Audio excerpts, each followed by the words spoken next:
Doctor BR Ambedkar గారి 69వ వర్ధంతి సందర్భంగా గుడివాడలో ఘనంగా జరుపుకోవడం జరుగుతుంది.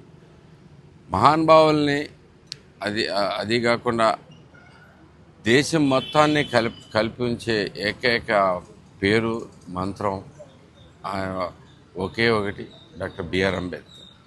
అలా అంతటి స్థాయి ఉన్న వ్యక్తి ఆయన ఒక్కడే ప్రపంచంలోనే. ఎందుకంటే ప్రపంచంలో అత్యంత పెద్ద రాజ్యాంగాన్ని ఇవ్వటమే కాకుండా ప్రజలందరికీ హక్కుల్ని ఇచ్చి ప్రతి ఒక్క వర్గానికి సరైన హక్కులు కావలసిన హక్కులన్నీ ఇచ్చిన ఏకైక వ్యక్తి డాక్టర్ బిఆర్ అంబేద్కర్. అలాంటి మహానుభావులు మనం తలుచుకోవటం, ఆయన వర్ధంతులు కానీ జయంతులు కానీ మనం ఘనంగా జరుపుకోవడం కూడా ఎంతో అవసరం. సో ఇలాంటి సంఘటన, ఇలాంటి అవకాశం మళ్ళీ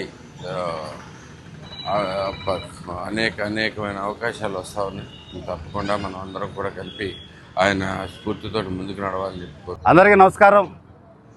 ఈరోజు డాక్టర్ బిఆర్ అంబేద్కర్ గారి 69వ వర్ధంతి పురస్కరించుకొని గుడివాడ సెంటర్లో ఇటీవల ఏర్పాటు చేసిన జిల్లాలోనే ప్రప్రథమంగా అద్భుతమైన అంబేద్కర్ గారి విగ్రహాన్ని స్థానిక శాసనసభ్యులు శ్రీ వెనుగల రాము గారు, పెడన శాసనసభ్యులు కాగిత కృష్ణప్రసాద్ గారు, అదేవిధంగా కూటమి నాయకులు, గుడివాడ పురవాసులు అందరితో కలిసి ఘనంగా ఆ మహనీయుడికి, భారతరత్న, రాజ్యాంగ నిర్మాత, ప్రపంచ మేధావి బాబాసాహెబ్ డాక్టర్ బిఆర్ అంబేద్కర్ గారికి ఘనంగా నివాళులర్పించడం జరిగింది.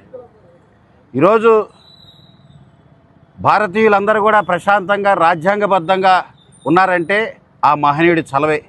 మరి ముఖ్యంగా రిజర్వేషన్ హక్కులు, దళిత హక్కుల్ని కలగజేసి రిజర్వ్డ్ నియోజకవర్గాల్లో మాలాంటి శాసనసభ్యులు ప్రశాంతంగా గౌరవంగా ఈరోజు ఈ స్థాయిలో నిలబడ్డామంటే అంబేద్కర్ గారు పెట్టిన భిక్షే. అంతేకాదు ఎంతోమంది కొలువులు, అదేవిధంగా ఇతర వెల్ఫేర్ హక్కులు ఇవన్నీ కూడా ఈరోజు అందరూ అనుభవిస్తున్నారంటే, రాజ్యాంగబద్ధంగా ప్రజాస్వామ్యబద్ధంగా కూడా అందరూ జీవిస్తున్నారంటే అది డాక్టర్ బిఆర్ అంబేద్కర్ గారి చలవే అని కూడా తెలియజేస్తూ ఆ మహనీయుడికి ఘనంగా నివాళులర్పించడానికి ఉదయాన్నే 5:30కి సెంటర్ రావడం జరిగింది. అందరూ కూడా 69 సంవత్సరాలు అంబేద్కర్ గారు మనం విడిచి వెళ్ళినా ఆయన ఆశయాల కోసం, ఆయన ఆలోచనల కోసం, ఆయన నిర్మించిన రాజ్యాంగాన్ని అమలు చేసే విధంగా ప్రజాస్వామ్యబద్ధంగా కూటమి ప్రభుత్వం ముఖ్యమంత్రి నారా చంద్రబాబు నాయుడు గారి నాయకత్వంలో అద్భుతంగా రాణిస్తుంది. సుపరిపాలన సంవత్సరంన్నర పూర్తి చేసుకున్న తరుణంలో అంబేద్కర్ గారికి ఈరోజు ఘనంగా నివాళులర్పిస్తూ ఆయన నామాన్ని మననం చేసుకుంటూ, ఆయన జ్ఞాపకం చేసుకుంటూ ఆయన స్ఫూర్తిని కొనసాగిస్తామని తెలియజేస్తాం. అందరికీ నమస్కారం అండి.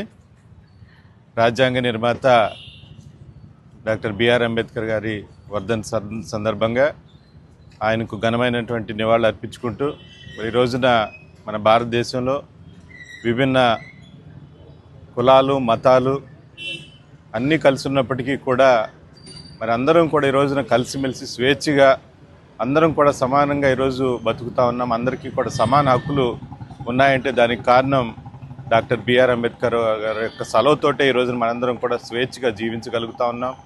తప్పకుండా మనందరం కూడా ఆయన యొక్క ఆశయాలకు అనుగుణంగా ప్రతి ఒక్కరూ కూడా కలిసిమెలిసి ఉండాలని చెప్పేసి, రాజ్యాంగాన్ని ప్రతి ఒక్కరూ కూడా తూచా తప్పకుండా పాటించి ముందుకు వెళ్ళాలని చెప్పేసి ఈ సందర్భంగా తెలియజేసుకుంటూ ఆయనకు ఘనమైనటువంటి నివాళులు తెలియజేసుకుంటూ ఉన్నాం.